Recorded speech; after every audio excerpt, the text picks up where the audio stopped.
Je vous présente le deuxième épisode de Civis. Après Daniel QF, on va recevoir Gaspard Ganzer, le candidat du mouvement Parisien à la mairie de Paris.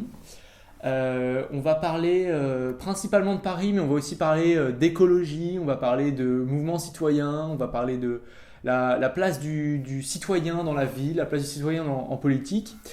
Et puis on va parler de littérature avec des livres comme Ernest Hemingway, des livres qui ont fait Paris. Et on va enfin parler d'histoire. On va parler de Paris comme étant une ville révolutionnaire et de plein d'autres sujets. Gaspard Ganzer, bonjour. Vous Bonjour. êtes la tête de liste du mouvement citoyen Parisien pour les municipales de mars 2020. Vous avez été conseiller en communication de Bertrand Delanoë à la mairie de Paris, puis de François Hollande à l'Élysée. Vous avez fait l'ENA, vous avez fait Sciences Po, vous représentez ce qui est communément appelé une élite en France. J'aime assez peu ce mot, mais c'est ce que vous représentez. Ma première question va être comment est-ce que vous ressentez la critique de l'élite qui est faite en France dans les années 2010, depuis 10 ans, notamment par le mouvement des Gilets jaunes et par la montée du populisme en Europe? C'est une critique qui est assez légitime, je pense, parce que les élites ont largement failli. On a beaucoup misé sur les grandes écoles en France, l'ENA, Polytechnique, HEC, Sciences Po et plein d'autres écoles normales supérieures. Ça a formé de beaux esprits, des gens qui réfléchissent vite, parfois bien, mais qui ont parfois perdu le sens des réalités, ou en tout cas le sens du contact direct avec les citoyens. Donc le fait d'avoir fait ces écoles ou d'appartenir à des grandes entreprises ou des grandes administrations ne fait pas de vous automatiquement quelqu'un de fermé sur lui-même ou qui perd le sens des réalités. Mais il faut quand même observer que les générations qui ont été conduites au pouvoir au cours des dernières années ont parfois manqué d'empreinte territoriale. Et c'est pour ça, on y reviendra tout à l'heure certainement, que moi dans la façon dont je fais de la politique, j'essaie de moins de penser aux études que j'ai pu faire ou aux administrations auxquelles j'ai pu appartenir qu'au contact direct que j'ai avec les gens. On va y revenir, vous avez raison, mais en attendant, est-ce que vous pensez que avoir travaillé avec François Hollande, est-ce qu'aujourd'hui, dans votre campagne pour Paris, est-ce que ça vous dessert? Je ne sais pas, et en fait je ne me pose pas vraiment la question parce que moi je suis extrêmement fier d'avoir travaillé avec François Hollande. Tout d'abord, je suis fier d'avoir travaillé pour un président de la République et donc pour l'État. J'imagine. Servir l'État, c'est quand même un honneur dans une vie de pouvoir aider à défendre son pays, à le moderniser. Surtout que nous, on a eu à vivre des heures terribles, les attentats, des entrées en guerre, des accidents très graves, et puis faire de belles réformes, par exemple, ou de mener de beaux projets comme l'accord de Paris sur le climat. Et puis François Hollande est quelqu'un de bien, quelqu'un d'honnête, d'intelligent, de généreux, d'extrêmement drôle.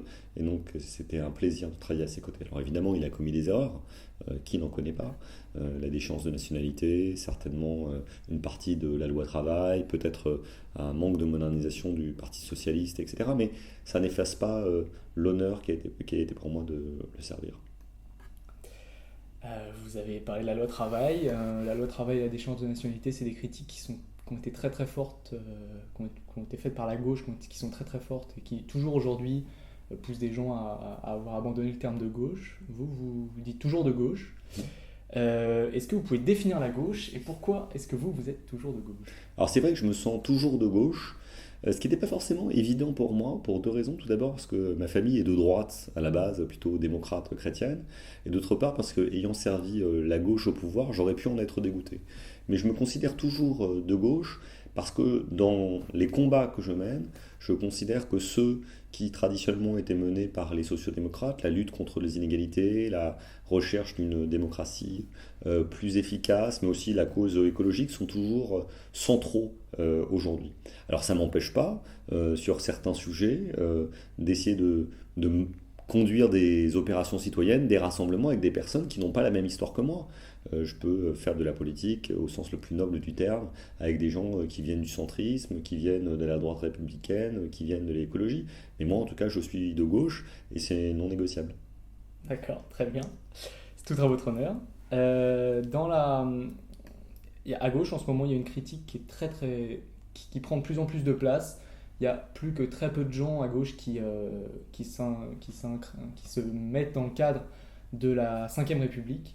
Qu'est-ce que vous, qu'est-ce que vous pensez de la Cinquième République? Est-ce que vous pensez que face à, on revient sur le terme de l'élite, est-ce que face à la critique des élites, etc., est-ce qu'il ne faudrait pas changer de système politique en France? Est-ce que la Ve République est toujours, correspond à votre vision de la France? Est-ce qu'il ne faudrait pas la changer, passer à la Sixième République? Alors, on peut l'appeler la sixième, la septième, ou rester dans la cinquième République, mais effectivement, il faut changer très largement le système institutionnel qui est à bout de souffle. L'élection présidentielle déforme complètement l'expression du suffrage, hein, puisque les présidents de la République sont minoritaires. Nicolas Sarkozy a fait 30% des voix au premier tour de l'élection présidentielle. François Hollande à peu près pareil, Emmanuel Macron beaucoup moins, et je ne parle même pas de Jacques Chirac qui a fait des scores beaucoup plus petits, parce qu'il n'a jamais dépassé les 20% au premier tour de l'élection. Et on donne tous les pouvoirs à un président qui a finalement fort peu de légitimité au moment de l'élection présidentielle. Donc ça ne va pas, d'autant plus que la campagne présidentielle a tendance à hystériser le débat politique, à le concentrer sur des questions de personnes et pas sur des questions d'idées. Le système politique parfait, il n'existe pas, mais en tout cas, il est certain que celui-ci conduit à la concentration du pouvoir et à l'hystérie du débat politique. Donc il faut le changer, certainement en renforçant les pouvoirs du Parlement, en introduisant plus de mécanismes de démocratie semi-directe, des référendums, des consultations citoyennes, et en s'appuyant davantage sur les collectivités territoriales et les corps intermédiaires. D'accord, donc vous êtes dans un esprit... on a fait une interview avec Daniel QF récemment, et il nous parlait de son idée de république qui était très décentralisée. Vous, est-ce que vous êtes pour un grand acte de décentralisation, fin des pouvoirs Alors moi je suis pour renforcer très fortement le rôle des collectivités territoriales, je suis pour renforcer le rôle des organisations professionnelles et syndicales. Je pense qu'on doit consulter beaucoup plus régulièrement les citoyens directement en dehors des périodes électorales. Je crois en la délibération et au consensus. Je pense qu'il faut construire un nouveau consensus démocratique qui ne soit pas dans l'exercice vertical du pouvoir comme c'est le cas actuellement. Le président de la République a même parlé à un certain moment d'action jupitérienne, ce qui évidemment est un problème. Moi je crois en la libération mais surtout de la parole et la délibération. Ok. J'ai le souvenir d'avoir entendu une interview de vous pendant la période de la crise des Gilets jaunes, ce que les gens ont appelé la crise des Gilets jaunes, et où vous disiez être favorable, que vous aimez bien l'idée du référendum d'initiative citoyenne. C'est vrai. Est-ce que vous vous présentez à la mairie de Paris, est-ce qu'un référendum d'initiative citoyenne municipale à Paris, est-ce que c'est envisageable? Qu'est-ce que vous en pensez? Parce qu'on a déjà un budget, il y a déjà un budget participatif. Donc deux questions, qu'est-ce que vous pensez du budget participatif et qu'est-ce que vous présentez dans votre programme comme démocratie pour Paris? Alors je pense qu'aujourd'hui la démocratie parisienne ne fonctionne pas pour plusieurs raisons. La première, c'est que les pouvoirs ne sont pas assez décentralisés au niveau des arrondissements. Cette petite sonnerie est charmante, elle nous rappellera qu'on est dans un très bon moment de cette interview. Donc il n'y a pas assez de pouvoir aux mairies d'arrondissement. Deux, il y a un exécutif municipal qui est pléthorique. Il y a plus d'adjoints au maire de Paris que de membres du gouvernement d'Emmanuel Macron, donc c'est quand même un problème. C'est à l'origine de beaucoup de surcoûts pour le contribuable parisien. Et trois, il y a des mécanismes d'association des Parisiens aux décisions, mais qui sont malheureusement trop embryonnaires. D'une part, la maire de Paris a arrêté de faire des comptes rendus de mandat. Moi, je crois que c'est la bonne méthode, c'est celle qu'employait Bertrand Delanoë quand il était maire de Paris. Oui, j'ai travaillé avec lui pendant plusieurs années, j'en étais très fier. Il organisait à l'époque, il y avait 20 arrondissements, 20 comptes rendus de mandat par an, et pendant plusieurs heures, les citoyens, individuellement, défilaient derrière des micros posés dans des gymnases ou des salles municipales, et pouvaient poser toutes les questions qu'ils souhaitaient au maire de Paris. La maire de Paris a arrêté cet exercice, peut-être parce qu'elle a peur d'être interrogée sur son bilan, et je pense qu'elle a tort, parce qu'on c'est très bien de vous rendre des comptes. Mais il faut aller plus loin. Elle a une bonne idée avec le budget participatif, parce que c'est intéressant d'associer les citoyens à la prise de décision, mais elle le fait de façon anecdotique, parce que c'est simplement sur une partie infime du budget. Moi je pense qu'il faut élaborer la totalité du budget d'investissement de la ville de Paris avec les citoyens. Donc moi je propose, si je suis maire de Paris, que la première année soit consacrée à une élaboration délibérative consensuelle du budget d'investissement de la ville de Paris, qui représente sur une mandature environ 10 milliards d'euros, avec l'ensemble des citoyens.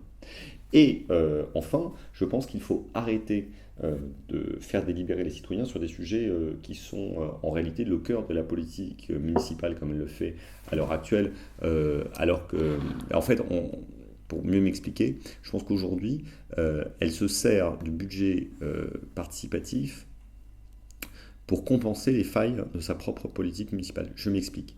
Par exemple, dans le budget actuellement participatif de la ville de Paris, il est possible de voter pour refaire les toilettes des écoles, alors que ça ne devrait pas être un supplément d'âme, ça devrait être le cœur de la politique municipale, et ça devrait être la maire de Paris elle-même qui le met en œuvre et s'en occupe. D'accord. Et donc vous, Donc moi, la totalité du budget d'investissement sera élaborée de façon consensuelle, il sera voté par référendum, et si les citoyens le souhaitent tout au long du mandat, ils auront la possibilité d'avoir des libres initiatives citoyennes pour interroger le maire de Paris, voire même pour mettre à l'ordre du jour du Conseil de Paris des nouveaux projets. d'accord. Du coup, cette question-là m'a fait passer à Paris. On va parler de Paris. Qu'est-ce que c'est votre période préférée de l'histoire de Paris et pourquoi? Ah, c'est une question difficile, ça, parce qu'il y en a plusieurs. Euh, je pense que la période quand même la plus féconde, même si elle est aussi extrêmement difficile, parce qu'il y a beaucoup de sang qui coule, c'est la Commune de Paris. Euh, Parce que la Commune de Paris, c'est vraiment le moment où les Parisiens décident de se révolter contre un pouvoir qu'ils qualifient d'autoritaire. Le pouvoir s'est installé à Versailles à ce moment-là, dans les mains de tiers, et les Parisiens décident de se soulever contre le pouvoir central. Et je pense que ça, c'est l'âme de Paris, l'âme révolutionnaire des Parisiens contre le pouvoir central. Et toute personne qui oublie que les Parisiens sont un peuple rebelle, insolent, libre, qui n'accepte pas que l'État lui dicte une loi, en s'en sont pour leurs frais. Et donc c'est pour ça que j'aime la commune. Alors évidemment, il y a aussi des excès dans la commune, il y a le sang coule et ce n'est pas positif. Il y a des choses intéressantes. Il y a une utopie autogestionnaire, des projets très favorables à la lutte contre les inégalités, à la place des femmes. Il y a des figures incroyables comme Louise Michel. Beaucoup de joie aussi pendant l'exercice de la commune, parce qu'avant le sang versé, il y avait aussi les idées échangées, les rires et la fête. Vous avez ouvert sur une question que j'allais vous poser. Paris, c'est une ville qui a une tradition révolutionnaire, comme vous l'avez dit, plus forte qu'ailleurs. Elle a porté d'abord la Révolution, ensuite la Commune, etc. Elle est souvent mise en avant comme étant en rupture avec le pouvoir national. Jacques Chirac s'en est servi comme plateforme pour battre Valéry Giscard d'Estaing ensuite. Est-ce que vous, Gaspard Ganzer, avec votre mouvement parisien, est-ce que vous représentez la rupture avec le président Emmanuel Macron? C'est quoi votre rapport à ça, justement, la rupture avec l'État central? Alors, vous avez raison de parler de la Révolution française et de la Commune, mais avant on aurait pu parler aussi, j'aurais pu citer cet exemple d'Étienne Marcel, parce que vous savez qu'Étienne Marcel a été prévôt des marchands, le premier à se dresser contre le pouvoir royal et à montrer que le pouvoir royal devait pouvoir être limité. Donc c'est toujours de Paris que partent les révolutions contre le pouvoir central. Moi, je n'ai pas l'objectif d'aller contester Emmanuel Macron, c'est pas un projet politique de s'opposer au président de la République. En revanche, ce que je pense, c'est que quand l'État incarné par Emmanuel Macron et Édouard Philippe manque aux Parisiens, c'est-à-dire que quand ils ne s'occupent pas de la sécurité des Parisiens, quand ils ne s'occupent pas des migrants qui sont laissés à eux-mêmes dans les rues de Paris, quand ils reportent des projets considérablement importants pour les grands Parisiens comme le Grand Paris Express, eh bien là, il faut hausser le ton face à l'État. Parce qu'il faut défendre les Parisiens. Et donc moi, si je deviens maire de Paris, je me battrai tous les jours pour défendre les Parisiens, y compris contre l'État, si celui-ci manque à ses obligations vis-à-vis de Paris. D'accord. Alors, vous êtes à la tête d'un mouvement citoyen. Est-ce que vous le qualifiez comme ça déjà? Oui, c'est comme ça. Enfin, c'est toujours difficile de définir quelque chose qu'on a créé soi-même avec d'autres. Mais oui, c'est un mouvement citoyen. C'est un mouvement horizontal. Je suis l'humble fondateur et porte-parole de ce mouvement. Mais je ne suis pas d'ailleurs le seul à porter la parole de ce mouvement. Mais c'est un mouvement qu'on veut ultra démocratique dans ses fonctionnements. D'accord, alors mouvement citoyen, c'est un terme qui est quand même assez fourre-tout. Souvent, on utilise ce terme comme pour pas dire qu'on est un parti, parce que le parti, ça envoie au Parti Socialiste, à des grosses entités. Voilà, j'imagine que c'est un peu votre démarche. Mais donc, dans le mouvement citoyen, il y a citoyen. Quelle est la place? Est-ce que le citoyen a une place particulière dans votre démarche? Est-ce que vous pouvez l'expliciter? En quoi est-ce que vous, différemment d'un autre? Vous avez raison de dire qu'on construit toujours une aventure politique pour quelque chose. Donc nous, c'est pour les Parisiennes et pour les Parisiens, mais aussi contre. Et c'est vrai que moi, je considère que le système partitocratique incarné par La République En Marche, le Parti Socialiste et les Républicains a vieilli. Ces partis sont sclérosés parce que trop hiérarchiques, trop bureaucratiques. Et paradoxalement, alors que La République En Marche est un parti qui a été récemment créé, il a singé très rapidement le pire du Parti Socialiste et des Républicains dans ses modes de fonctionnement. Opacité, bureaucratie, nomenclatura. On pourrait en rire, mais on a surtout envie d'en pleurer, parce qu'Emmanuel Macron avait promis de faire de la politique autrement. Donc nous, avec Parisiennes, Parisiens, on essaie d'avoir une démarche plus simple, plus humble peut-être, et on décide de repartir de zéro systématiquement tous les jours en allant parler avec les Parisiennes et les Parisiens là où ils vivent, là où ils travaillent. Donc on va dans les cafés, on va dans la rue, on va dans les appartements, on écoute, on dialogue, et puis après on parle et on tente d'exprimer nos propres convictions. Mais c'est un parti citoyen, un mouvement citoyen, parce que c'est un mouvement de l'écoute et du dialogue, et pas de l'idéologie, de la bureaucratie et de la nomenclature. D'accord, très bien. Eh ben, c'est parfait. Je vous en prie. Vous avez votre idée principale, je ne sais pas si c'est votre idée principale, mais c'est comme ça qu'elle est utilisée souvent dans les médias, c'est la destruction du périphérique de Paris. Alors, pourquoi est-ce que vous avez décidé de mettre cette idée-là, qui est quand même assez radicale, alors que vous êtes plutôt classé au centre-gauche, centre, qui n'est pas habitué à faire des révolutions, ni à faire prendre des grands axes radicaux comme ça. Donc pourquoi est-ce que vous voulez supprimer le périphérique parisien? Et j'ai juste un petit truc, c'est est-ce que vous pouvez vous avez des éléments de langage et vous allez les utiliser sur tout le terme de la campagne. Est-ce que vous pouvez nous présenter votre projet sans utiliser... Je vais dire les choses de façon différente. Non, je pense que... D'où vient ma réflexion? C'est-à-dire que en réfléchissant à cet engagement pour Paris, je tournais autour de toujours la même question. Je me rendais compte que la ville était trop petite et qu'on n'arriverait jamais à résoudre les problèmes de propreté, de sécurité, de logement, les problèmes des familles, les problèmes d'environnement, si on restait dans notre périmètre étriqué des 20 arrondissements parisiens. Et je me suis dit qu'il était plus que jamais urgent de renouer avec l'histoire de Paris. Et l'histoire de Paris, c'est l'agrandissement de cette ville. L'île de la Cité, les murs des fermiers généraux, l'enceinte de Thiers dont on parlait tout à l'heure. Et la ville est bloquée dans ses frontières depuis 1860. Et donc, moi je pense qu'il faut changer totalement de perspective. Il faut élargir Paris, agrandir Paris, non pas dans une optique de conquête et d'écrasement des autres, mais de rassemblement. Moi je pense que Paris et sa banlieue doivent être rassemblés. Et donc, vraiment, j'ai une conviction, elle m'est apparue au fil de la campagne déjà, c'est que le prochain maire de Paris doit être le dernier. C'est qu'on doit élire un maire de Paris en mars 2020, dont le principal mandat, ça doit être de préparer l'avenir et de préparer sa propre disparition. Et que lui succédera un maire du Grand Paris qui sera élu, et je l'espère au suffrage universel, par l'ensemble des habitants du Grand Paris. Parce qu'en réalité, quand on prend une décision à Paris, elle a des impacts à Saint-Denis, à Montreuil, à Boulogne, à Neuilly, à Saint-Ouen, à Montrouge. Et donc il n'est pas normal qu'on ait simplement un maire de Paris élu par les habitants de Paris intramuros, alors que les décisions qu'il prend ont des impacts au-delà. Et les gens qui habitent à Montrouge, à Montreuil, à Bagneux, à Saint-Ouen et partout dans la métropole du Grand Paris, viennent travailler à Paris, ont habité à Paris, ont vocation à y habiter. Donc il faut qu'on décide démocratiquement tous ensemble.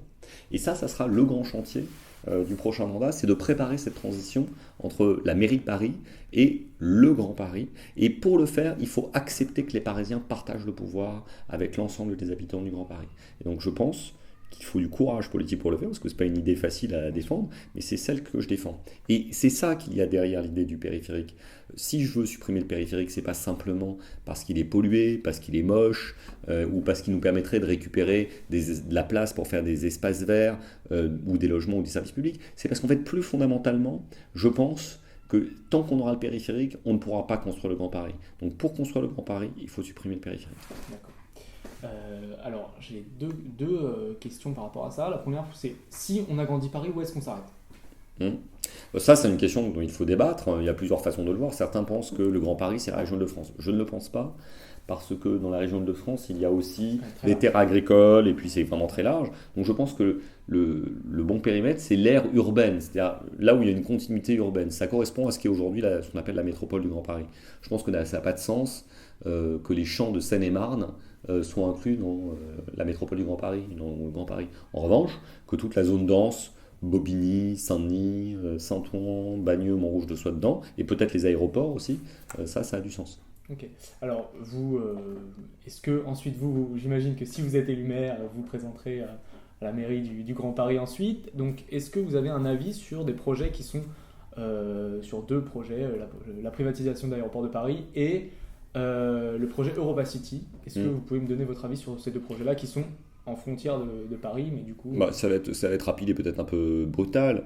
La privatisation de l'aéroport de Paris, j'y suis hostile parce que je pense que c'est une infrastructure essentielle et en plus extrêmement rentable. Et donc je pense que l'État a intérêt à en conserver la propriété.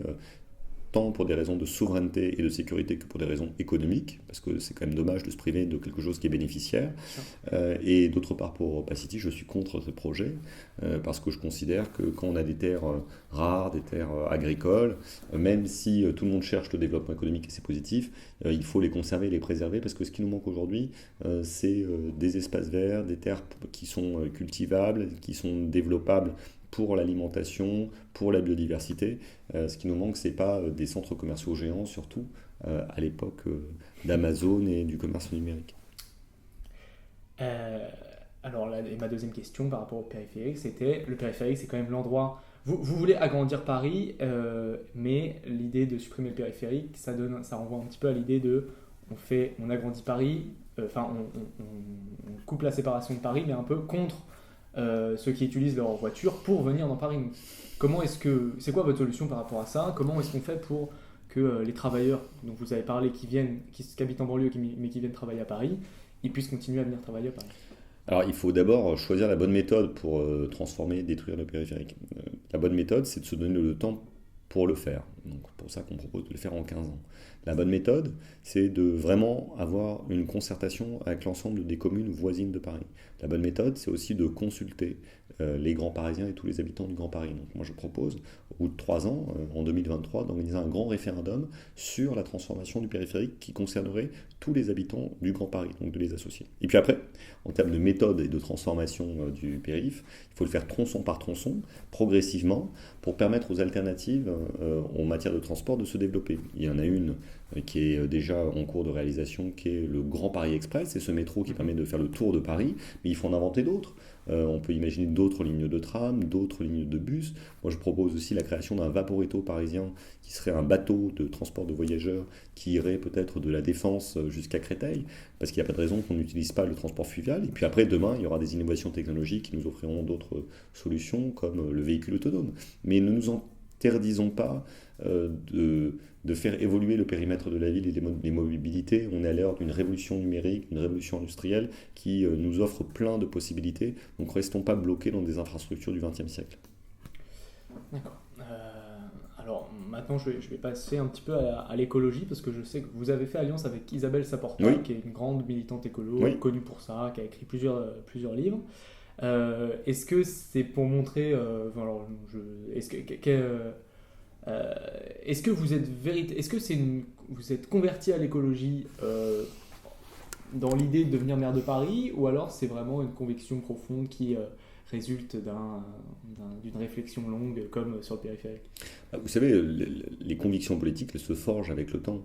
Comme je vous l'ai dit tout à l'heure, ma famille vient de la droite. Moi, je suis devenu socialiste quand j'ai eu mes 18 ans et j'ai rejoint le Parti socialiste un peu plus tard, en 2002, alors que j'avais une vingtaine d'années. Je suis devenu progressivement hyper sensible, hyper concerné aux questions écologiques, ce qui m'a conduit à voter notamment à toutes les élections européennes pour les Verts, et depuis longtemps, depuis 1999 en réalité. J'avais voté pour Daniel Cohn-Bendit déjà à l'époque, parce que je considère que la vraie question européenne et la vraie question mondiale, c'est la question de l'environnement, de la préservation de la planète, de la préservation de la biodiversité. Ça, je l'ai toujours pensé. Maintenant, je pense que cette question, elle est aussi centrale au niveau national et même au niveau local. Je me rends compte tous les jours, notamment quand je discute avec mes enfants. Je suis à la tête d'une famille recomposée de 4 enfants. Ils me parlent tous les jours d'alimentation durable, de qualité des repas, des modalités de déplacement qu'on utilise pour aller aux 4 coins de Paris ou pour partir en vacances. Donc je fais ma conversion. Donc moi-même, je mange moins de viande, je me suis acheté un scooter électrique, je roule davantage à vélo aujourd'hui, je privilégie les transports en commun à chaque fois que j'en ai l'occasion, je prends moins l'avion, j'achète moins de fringues. Donc voilà, je fais cette conversion personnelle parce que je considère que c'est essentiel pour l'avenir de nos enfants. Là, c'est pas dans une optique politique, parce que je crois que les les gens réfléchissent pas de cette manière-là. Et tout le monde est finalement assez écolo maintenant aujourd'hui. Moi, en tout cas, à titre personnel, je le deviens, mais politiquement, je défendrai bien d'autres idées dans le cadre de la politique municipale, la construction de Grand Paris, mais aussi toutes les questions qui sont liées aux familles parisiennes, parce que je pense que c'est ça l'urgence, hein, la sécurité, la propreté, les transports et le logement. Pour rester dans l'écologie, la maire de Paris actuelle, elle se veut elle se veut écolo. Le New York Times a titré sur elle la semaine dernière en parlant de son action écologique pour Paris. Pour autant, les Parisiens ont toujours beaucoup de difficultés à respirer. J'imagine que c'est de ça dont vous parliez de vos enfants. La comparaison avec le déplacement, moi je viens de Bretagne, la comparaison quand je retourne en Bretagne ou quand je suis à Paris, elle est flagrante, vraiment. Quand je sors du train, j'ai beaucoup plus de facilité à respirer. Comment est-ce que vous voyez les choses pour améliorer la qualité de respiration des Parisiens ? Il y a la question de la respiration, mais il y a aussi la question du bruit, et il y a la question de la chaleur en ville. Permettez-moi d'aborder ces trois sujets.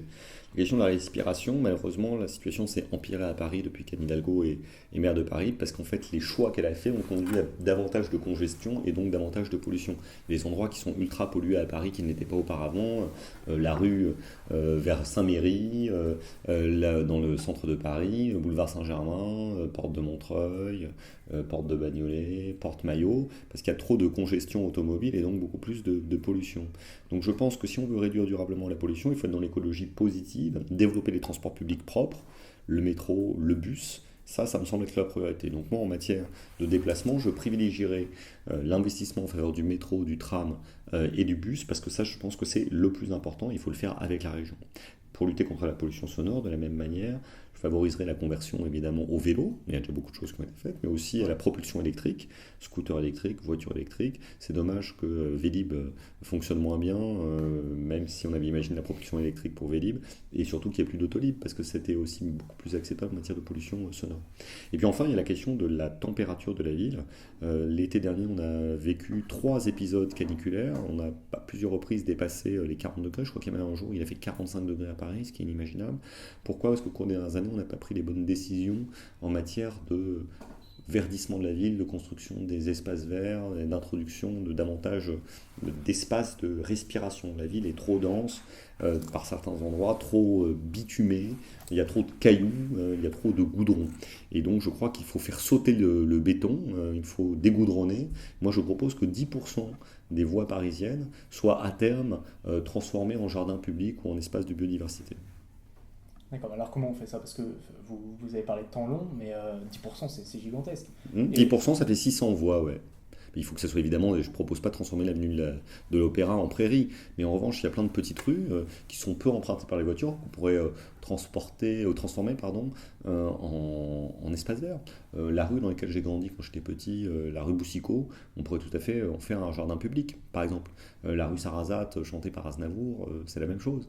Dans le 16e arrondissement, il y a plein d'endroits qui pourraient être des espaces verts. Dans le 18e, dans le 19e, dans le 20e, il y a plein de petites voies qui sont très peu empruntées par les voitures. Et au lieu de les piétoniser, c'est-à-dire de les transformer en trottoirs, eh bien, il faut les transformer en espaces verts. Je crois qu'on a trop cherché à fermer des rues à la circulation pour y mettre des cailloux et des trottoirs, là où il aurait fallu mettre des espaces verts. Plutôt que de piétoniser, il faut transformer des rues en espaces verts. C'est ça ma proposition. D'accord. On reste dans l'écologie. Actuellement, au moment où on est en train de tourner, il y a Extinction Rébellion qui a installé un camp, une sorte de zone à défendre sur la place du Châtelet à Paris. Vous prenez beaucoup d'écologie. C'est quoi votre point de vue là-dessus ? Et qu'est-ce que vous pensez du fait qu'Anne Hidalgo défende un blocage en plein milieu de sa rue, une action de désobéissance civile en plein milieu de sa rue ? Je pense que la maire de Paris se trompe de combat. Je pense que c'est noble évidemment de défendre l'écologie, mais quand on est responsable politique, on n'est pas quelqu'un responsable de l'agitation et de la propagande dans sa propre ville. Le rôle d'Anne Hidalgo, c'est de défendre les Parisiens. Or, il y a des Parisiens qui subissent un préjudice en ce moment, qui ne peuvent pas se déplacer, qui ne peuvent pas aller travailler, qui ne peuvent pas rentrer chez eux. Donc je trouve que c'est inacceptable qu'il y ait un blocage qui dure comme ça pendant plusieurs jours. Je soutiens bien évidemment toutes les personnes qui veulent agir en faveur de l'écologie, mais on peut le faire de façon pacifiste sans empêcher les gens de vivre et de travailler. C'est pacifique. Oui, on empêche les gens de vivre et de travailler. Mais est-ce qu'il ne faut pas passer par là ? Est-ce qu'il ne faut pas, vu que Anne Hidalgo même, si elle là une action qui est plutôt écolo, etc. Est-ce qu'il ne faut pas en passer par là pour forcer la main des Je pense que responsables politiques? quand on est maire de Paris, on ne doit pas être dans la protestation, on doit être dans l'action. Donc le rôle d'Anne Hidalgo, c'est pas de soutenir l'extinction, rébellion. Le rôle d'Anne Hidalgo, c'est d'agir au quotidien pour améliorer la vie des citoyens. Quand on est un responsable politique, on n'est pas la direction d'une ONG, on est dans l'action. Et ce qu'on attend d'Anne Hidalgo, ce qu'on attend du maire de Paris, c'est qu'il y ait plus d'espace vert, que l'air soit plus respirable et qu'il y ait moins de bruit dans la ville. Pas de soutenir des gens qui bloquent un quartier entier de Paris et qui empêchent les gens de circuler, de travailler et de rentrer chez eux. Alors, une question qui est un petit peu en rapport avec l'écologie. Qu'est-ce que vous pensez qu'est-ce que vous pensez du fait de... Deux questions par rapport au métro. Qu'est-ce que vous pensez du fait de les ouvrir toute la nuit? Hmm. Et qu'est-ce que vous pensez d'autonomiser, enfin de supprimer les chauffeurs en soi, donc Ah oui, de rendre les métros autonomes, robotiser les métros. Je sais pas trop comment formuler ça. oui, oui, des rentes automatiques, on va dire, comme ça existe déjà dans Oui, bien sûr. certaines lignes. Écoute, moi je suis favorable au métro la nuit. Je pense qu'on aurait dû le faire depuis très longtemps, que c'est une erreur que la région Île-de-France et la ville de Paris n'aient pas poussé davantage pour qu'il y ait des métros qui roulent la nuit. Bertrand Delanoë avait introduit le Noctilien, c'est des bus qui roulent la nuit. On peut tout à fait avoir quelques lignes de métro, comme il y a quelques lignes de bus qui roulent la nuit, pas toutes les lignes. Mais plusieurs lignes, on pourrait imaginer la ligne 1, la ligne 14, peut-être quelques lignes transversales comme la ligne 4 ou la ligne 12, peut-être le tramway aussi. Mais bien évidemment, il faut qu'il y ait des lignes qui roulent la nuit. Pourquoi? Bah, à la fois pour permettre aux gens qui font la fête de rentrer chez eux, mais aussi pour permettre aux gens qui travaillent la nuit de rentrer chez eux, d'aller travailler. Quand vous êtes serveur dans un bar, moi j'ai été serveur, eh bien vous devez rentrer chez vous parfois à 1h du matin, 2h du matin, et ben il n'y a plus de métro. Comment est-ce que vous faites? Vous payez un taxi, vous payez un taxi, vous rentrez à pied. Et de la même manière, quand vous êtes femme de ménage, gardien dans une entreprise, vous devez arriver très tôt le matin, vous avez déjà des conditions de travail très difficiles, et bien vous n'avez pas de métro, comment est-ce que vous faites? Vous y allez à pied? Non. Donc il faut des métros la nuit, bien évidemment. Ok. Et sur leur... enfin, Ah oui, le côté automatique, euh, si c'est une des solutions qui permet d'améliorer l'usage des métros, pourquoi pas. Après, moi je me méfie quand même de la robotisation du monde. J'aime bien l'humain, je trouve que ça sert les êtres humains, la convivialité, la relation humaine. C'est utile. Il y a quelques jours, j'étais dans un métro, une femme est tombée dans les pommes. Et ben, c'était bien qu'il y ait un conducteur, parce que comme ça, le conducteur a pu sortir, à aller voir, appeler les secours, etc. Et on était bien content de pouvoir tomber sur lui. Quand il y a eu cette femme qui était tombée dans les pommes, c'était pas grave, fort heureusement. Mais c'est bien d'avoir un peu de relation humaine et d'avoir des gens à qui s'adresser quand il y a des problèmes. D'accord. Alors j'ai une question sur Paris. C'est une ville qui est en tête d'énormément de classements culturels. On a Mm. énormément de cinéma à Paris, énormément de musées, bon, les plus grands musées du monde. Euh, Est-ce que vous avez des... Et ça, ça s'est souvent fait par des grands projets culturels, l'Opéra Bastille, etc. C'était plus le président, mais le maire de Paris a son rôle à jouer là-dedans. Est-ce que vous avez des idées, vous, de grands projets culturels qu'on pourrait mettre en place à Paris pour maintenir la culture, mais aussi pour développer la culture à Paris? Je ne crois pas qu'il faut être dans une politique de grands travaux en matière culturelle. Il ne faut pas créer de nouveaux barnums. Paris a déjà la chance d'avoir beaucoup de salles de spectacle, beaucoup de salles de cinéma. Il faut défendre, en revanche, les commerces culturels indépendants. Je pense aux petits cinémas de quartier, je pense aux librairies. Donc ça, c'est un premier sujet. Le deuxième sujet en matière de culture, c'est développer l'éducation artistique. Et on propose de doubler le budget de l'éducation artistique à Paris pour notamment permettre à tous les enfants, s'ils le souhaitent, d'aller dans des conservatoires ou d'aller vers en tout cas des pratiques artistiques libres et intéressantes. Pourquoi pour les conservatoires, mais aussi dans les centres Paris Anime, dans les centres d'animation de la ville de Paris. Et puis on propose aussi de développer largement les résidences d'artistes à Paris, parce qu'on considère que Paris doit toujours être une fête pour les artistes du monde entier. Moi je suis nostalgique d'une époque que je n'ai pas vécue, qui est celle d'Hemingway à Paris, qui fait travaillant là-dessus, ou après de la Beat Generation qui est venue à Paris après la Seconde Guerre mondiale. Alors j'ai une dernière question à vous poser sur votre projet. Il y a quelque chose qui est choquant pour énormément de monde, énormément de, que ce soit des gens qui habitaient en région ou des étrangers qui viennent à Paris, c'est les sans-domicile à Paris. Est-ce que vous pensez que c'est une possibilité pour l'action du prochain maire de Paris je vous le souhaite, de mener une politique de logement pour tous, Mmh. maintenant. Est-ce que vous avez des idées là-dessus à proposer pour ça? La lutte contre l'exclusion, c'est d'abord la responsabilité de l'État, mais la ville de Paris doit prendre toute sa part. Elle fait déjà beaucoup de choses d'ailleurs, il faut le reconnaître, mais on peut faire davantage. Moi j'ai pris un engagement, c'est que la première décision, la première action que je mènerai en tant que maire de Paris, c'est de sortir les enfants des rues. Aujourd'hui, il y a 500 enfants qui dorment dehors tous les soirs. C'est inacceptable dans une ville comme Paris. Et donc j'ai pris cet engagement qu'au cours des 3 premiers mois, on concentre toute notre énergie sur ce sujet. Comment faire pour aller chercher individuellement les enfants qui sont sans domicile fixe, ils sont 500. Donc avec les associations, avec les associations de réinsertion, avec les services sociaux, avec parfois les hôpitaux, avec la justice, avec la région, avec les communes limitrophes si c'est nécessaire, avec l'État si c'est nécessaire, il faut trouver des solutions individuelles pour chacun de ces enfants. Après, pour les adultes, et puis les autres, il faut trouver des solutions innovantes, à la fois de court terme, pour loger les sans-abri. Il y a eu ce centre qui a fait tant couler d'encre dans le bois de Boulogne. Au début, il a suscité beaucoup de controverses et d'oppositions, et en réalité, il a été très bien géré, notamment grâce à l'intervention d'une association exceptionnelle qui s'appelle Aurore. Et bien peut-être qu'il faut s'inspirer de ce genre de bonnes pratiques. Mais après, si on veut sortir les gens de la pauvreté et de l'exclusion, il faut traiter ceux qui sont malades, parce qu'il y a un certain nombre de gens qui sont atteints de troubles psychiatriques, et donc leur place est à l'hôpital. Et puis pour les autres, il faut les insérer dans des programmes de long terme pour leur permettre de retourner vers l'emploi, en tout cas vers l'insertion citoyenne. Vous avez un projet qui semble très bien défini alors que la campagne est loin d'être terminée.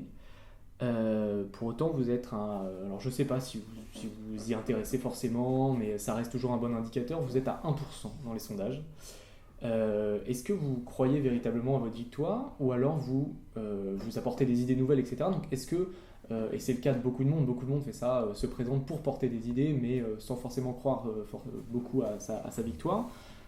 Est-ce que vous croyez à votre victoire, ou alors vous voulez mettre en avant les idées qui feront le pari dans 10 ans ou plus tard? Je ne fais pas de la politique pour avoir des postes, pour avoir un beau bureau à l'hôtel de ville, ou pour récupérer une fonction aussi noble soit-elle. Moi, je fais de la politique pour changer la vie des gens. Donc pour changer la vie des gens et changer la vie des Parisiennes et des Parisiens, il faut d'abord mettre des idées sur la table. Et donc pour mettre les idées sur la table, il faut aller écouter les gens individuellement, c'est ce qu'on fait. Il faut beaucoup travailler, c'est ce que l'on fait. Mais après, il ne suffit pas d'avoir des idées, il faut pouvoir les mettre en œuvre. Et c'est pour ça que je veux conquérir la ville de Paris, l'hôtel de ville, avec les membres de Parisiennes Parisiens qui sont aujourd'hui près de 2500. C'est parce qu'on veut changer la vie des gens. Et pour le faire, il faut qu'on accède à l'hôtel de ville, pour qu'on puisse ainsi rendre les clés d'hôtel de ville à tous les Parisiens. Et donc je crois que c'est possible. Pourquoi je crois que c'est possible? Parce que j'ai une vision très noble de l'action citoyenne. Je crois que ceux qui ont le plus écouté les habitants et les citoyens, ceux qui ont le plus travaillé, ceux qui ont le plus d'idées, ceux qui ont le plus de modestie dans leur approche de l'élection, ils peuvent l'emporter. Pour l'instant, les sondages, ils reflètent quoi? Ils reflètent une ambiance générale, la notoriété de tel ou tel candidat, la popularité de tel ou tel candidat. Je suis moins connu que d'autres. J'ai de la chance d'être plus connu que des gens qui n'ont jamais eu accès soit aux médias, soit écrit de livres, soit exercé de fonctions. Donc j'ai la chance d'avoir, par le travail, par le mérite, je crois aussi réussi parfois à me distinguer, non pas par ce que j'ai fait, mais par parfois les idées que j'ai défendues ou les gens que j'ai pu servir. Parce que j'ai beaucoup servi. J'ai servi Delanoë, j'ai servi Fabius, j'ai servi Hollande, j'ai servi Girard et bien d'autres. Donc je crois que c'est possible, parce qu'on a fondé un collectif citoyen avec des gens exceptionnels, qui travaillent beaucoup, qui sont tous les jours sur le terrain, et je veux croire, et j'y crois profondément, que ceux qui sont les plus sincères dans leur démarche, ceux qui ne courent pas après des fonctions, ceux qui ne cherchent pas à avoir un strapontin à l'hôtel de ville, ceux qui ne veulent pas avoir de beaux bureaux, mais qui veulent juste changer la vie des gens, parce qu'ils pensent que c'est le plus important dans l'action politique, ce que l'on fait pour les autres, eh bien je veux croire que ceux qui sont dans cette démarche, c'est-à-dire nous, les Parisiennes et les Parisiens, eh bien on pourra l'emporter au bout du compte. Peu importe ce que disent les sondages, on les fera mentir. C'est une rhétorique quand même assez connue et assez utilisée, la rhétorique de on fera mentir les sondages. Je ne vais pas vous dire le contraire. Si je vous disais le contraire, je veux dire on va donner raison aux sondages, là vous me prendriez vraiment pour un faux. Donc moi je suis combatif, vous savez, je ne cours pas au secours de la victoire, vous l'avez dit aujourd'hui, on est très bas dans les sondages. Donc n'importe qui à ma place aurait jeté l'éponge. Tout le monde se serait résigné, tout le monde aurait abandonné. Mais moi pourquoi est-ce que je ne me résigne pas? Pourquoi est-ce que je n'abandonne pas? Parce que je crois en la force des idées que nous défendons pour la famille, pour le périphérique, pour le Grand Paris, pour l'écologie, pour la sécurité, pour le logement, pour les transports. Voilà, je reste quand même sur les sondages. Bien sûr. Vous êtes, moi je trouve, alors c'est peut-être parce que je vous ai suivi pour préparer l'interview, etc., mais euh, vous êtes beaucoup plus présent dans les médias, etc., que Daniel Simonet, qui est à 4-5% candidat de la France Insoumise, ou Pierre-Yves Bournazel, qui est à 5-6%, qui sont quand même 6 fois plus élevés que vous dans les sondages. Est-ce que vous trouvez ça démocratique? Les sondages veulent toujours dire quelque chose. Donc si je suis bas dans les sondages, c'est certainement parce que j'ai aussi commis des erreurs, peut-être. Je ne sais pas exactement lesquelles. Je m'interroge sur moi-même parce que je suis quelqu'un qui, en permanence, tente de penser contre lui-même en se disant est-ce que je vais dans le bon sens, est-ce que je vais dans la bonne direction, etc. Je suis déterminé sur le fond parce que je sais que je me bats pour les Parisiennes et les Parisiens, mais je ne pense pas avoir la vérité suprême sous le bras. Donc je peux certainement beaucoup mieux faire. Donc à chaque fois qu'il y a des mauvais sondages, je ne me dis pas c'est injuste, ça veut rien. Quand je me dis il faut que tu travailles encore plus d'abnégation, tu dois te battre. Et je pense qu'au bout du compte, ceux qui auront le plus travaillé, ceux qui seront le plus sincères, ceux qui seront les plus combatifs, eh bien ils l'emporteront. Alors, il me reste quelques questions. Vous avez travaillé, après avoir quitté l'Élysée, vous avez travaillé pour une boîte de communication qui s'appelle 2017 et vous aviez notamment un contrat avec Airbnb. Airbnb, c'est le grand combat de Yann Brossa qui est adjoint à Anne Hidalgo. Est-ce que vous n'y voyez pas, ou est-ce que vous ne voyez pas le risque d'un possible conflit d'intérêts si vous devenez maire de Paris ou même pendant la campagne qu'est-ce que vous avez à Eh bien, il se trouve répondre à que ça? moi, je n'ai pas travaillé personnellement pour ce client, c'est Nathalie Yanetta qui l'a fait. Mais moi, j'ai forgé ma conviction sur Airbnb. Il faut réduire la place d'Airbnb à Paris. Je pense que Airbnb prend trop de place à Paris. Je pense qu'il y a trop de nuitées pour Airbnb à Paris. Je pense qu'il y a des quartiers entiers qui sont en train de se vider de leurs habitants, notamment à cause des locations meublées touristiques comme Abritel et Airbnb. Donc moi, si je deviens maire de Paris, je peserai de tout mon poids, dans la continuité de ce qui a été fait par Yann Brossa et Anne Hidalgo, pour réduire la place de ces locations meublées touristiques. Parce qu'il y en a trop. Peut-être que c'est utile pour certains pour avoir des recettes de poche ou pour se loger pour pas cher. Mais il faut de la mesure et de l'équilibre. Il y a des quartiers entiers qui sont en train de se vider de leurs habitants, notamment parce qu'ils sont devenus simplement des immeubles avec des locations meublées touristiques pour Airbnb. Donc moi, maire de Paris, je vous garantis que je ferai tout pour réduire la place d'Airbnb. D'accord, bon voilà, on est loin du conflit d'intérêts. Euh, vous avez parlé d'Hemingway tout à l'heure, vous faites beaucoup de place. J'ai lu vos livres, vous avez écrit 2 livres. Vous faites beaucoup, notamment dans le dernier, référence à la littérature, à des hôtels, à des foules, pardon, à des auteurs qui ont fait appel à Paris, à son imaginaire. Si vous ne deviez garder qu'un seul livre à nous citer sur Paris, ou 2 ou 3, si vous en avez. C'est vrai que j'aime bien Paris est une fête d'Hemingway Ouais. parce que c'est un livre écrit par un étranger sur Paris et Mhm. donc il a évidemment un regard plus romantique certainement que les Parisiens, mais un regard plein d'amour. C'est le regard d'un amoureux de Paris et il décrit un Paris tel qu'on voudrait certainement le retrouver aujourd'hui. C'est un Paris créatif, joyeux, entraînant. Et avec la plume exceptionnelle d'Ernest Hemingway, c'est vrai que c'est extrêmement séduisant. Et après, au risque de vous surprendre, je trouve qu'il y a 2 auteurs qui parlent extrêmement bien de Paris aujourd'hui. Je vais en dire 3, allez. Modiano, qui est vraiment exceptionnel par son approche de Paris, et d'ailleurs qui est lié à sa propre vie. Dans Un pédigré, qui est un peu son autobiographie, il raconte son parcours de jeune parisien, et on se reconnaît forcément dans ce parcours de jeune parisien, même si c'est pas du tout à la même époque, hein, Bien sûr. c'est il y a de très nombreuses années. Et puis après, il y a 2 autres auteurs contemporains qui m'intéressent beaucoup sur Paris. C'est Houellebecq, d'un côté, qui D'accord. décrit très bien Paris. Dans son dernier ouvrage, Sérotonine, par exemple, le premier tiers du livre se passe dans le quartier de Beaugrenelle, dans lequel j'ai grandi, dans une tour qui s'appelle la tour Totem, je crois, qui est juste au cœur du front de Seine. Et puis il y a Virginie Despentes, qui notamment dans Vernon-Subutex a livré une version totalement rock et déjantée de Paris qui m'a bien plu. D'accord, très bien, bah, c'est retenu. Euh, Est-ce que vous pouvez nous donner votre vision rapidement de Paris dans 10 ans, si vous êtes élu maire de Paris? Rapidement, c'est difficile, Bon, mais si je devais en retenir quelque chose, ça serait un Paris ouvert sur le monde, ouvert sur tous les territoires de la France, parce que je pense que Paris doit rester une ville ouverte, une ville dans laquelle on vient réussir sa vie, on vient fonder une famille, dans laquelle on reste, on part, on passe. On peut passer toute sa vie aussi, comme c'est mon cas. Donc une ville ouverte, une ville diverse, dans laquelle il y ait des personnes âgés, des plus jeunes, des actifs, des inactifs, des gens de toutes les couleurs, de toutes les religions, de tous les revenus, de toutes les situations. Parce que le pire, ça serait l'homogénéisation de Paris. Une ville profondément créative, insolente, irrévérencieuse, qui ne dise jamais oui par principe, mais qui sache dire non, non à l'État, non à l'oppression, non à tout ce qui peut porter atteinte à la liberté ou à la solidarité. Et puis en fait, une ville qui aurait grandi pour permettre à ces familles d'y vivre dignement. Une ville dont le périmètre aurait changé serait aujourd'hui à l'échelle de la métropole du Grand Paris, une ville dans laquelle les logements seraient plus abordables, les rues plus propres, plus sûres et les transports plus fluides. Est-ce que justement le fait d'agrandir Paris, aux banlieues proches, ça homogénéiserait pas justement et exclurait les classes populaires et, et les gens qui travaillent à Paris est-ce que le risque c'est pas que Paris devienne Londres et même en s'agrandissant exclut les classes populaires qui habitent en banlieue? Je pense exactement le contraire. Je pense que l'agrandissement de Paris, c'est le meilleur moyen pour maintenir la diversité de Paris et la spécificité de chacun des villages qui composent Paris. Ce matin, par exemple, j'étais à Belleville. Belleville a conservé son identité malgré l'agrandissement de Paris il y a un siècle et demi, même si évidemment les choses ont aussi changé. Je crois que Paris est riche de toute cette diversité de territoires, de familles, d'origines, de milieux.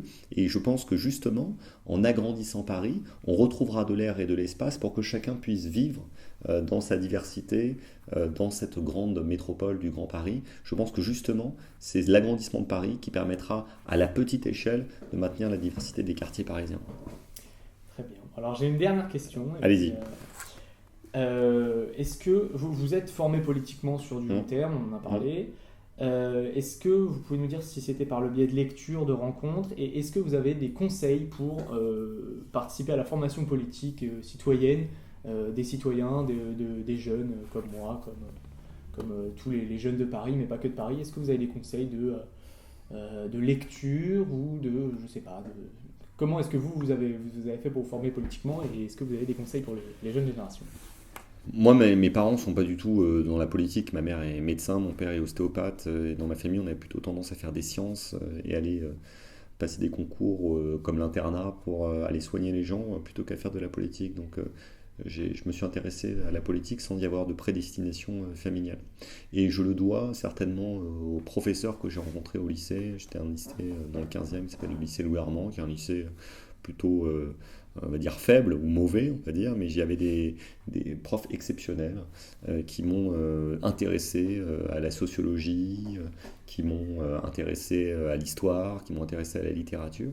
Et en fait, au-delà de ce qu'ils m'ont apporté sur le fond en termes de connaissances, c'est dans ce lycée que j'ai peut-être développé mes premières indignations contre les inégalités sociales, contre les inégalités territoriales. C'est de là que vient mon indignation, peut-être la colère qui a justifié le départ de mon engagement politique et ma volonté de servir les autres, de réparer les inégalités, d'aider les autres. Parce que moi, j'ai eu la chance de naître dans une famille qui, sans être très riche, était une famille de classe moyenne qui arrivait à vivre à Paris. Et je veux aujourd'hui rendre à la République et à Paris tout ce que cette ville et cette République m'ont donné. Et donc je pense que chacun doit faire son propre chemin. On a tous sa propre indignation, sa propre culture, sa propre colère, sa propre joie, sa propre ambition, ses propres valeurs. Et il faut les cultiver en rencontrant les autres. Parce que je pense que la meilleure façon de faire de la politique et de se former politiquement, c'est certes de faire des lectures, mais c'est surtout de rencontrer des gens. D'accord. Eh ben, merci beaucoup. Merci à vous. Nous espérons que cette vidéo vous a intéressé. Si c'est le cas, n'hésitez pas à la partager et à vous abonner. Vous pouvez retrouver cette vidéo en podcast sur PodCloud. On est bientôt sur Apple Podcast. Vous pouvez également nous suivre sur Twitter pour être mis au courant de la sortie des futures vidéos. Par ailleurs, Civis recherche des invités qui sont spécialisés dans des domaines les plus variés possibles, que ce soit le cinéma, la littérature, l'économie, l'écologie ou la politique, comme Gaspard Ganzer. Si vous avez des idées ou que vous connaissez des personnes susceptibles d'être intéressées pour répondre à nos questions, n'hésitez pas à nous en faire part. Vous pouvez nous contacter par message via Twitter ou par mail à l'adresse civispodcast@gmail.com.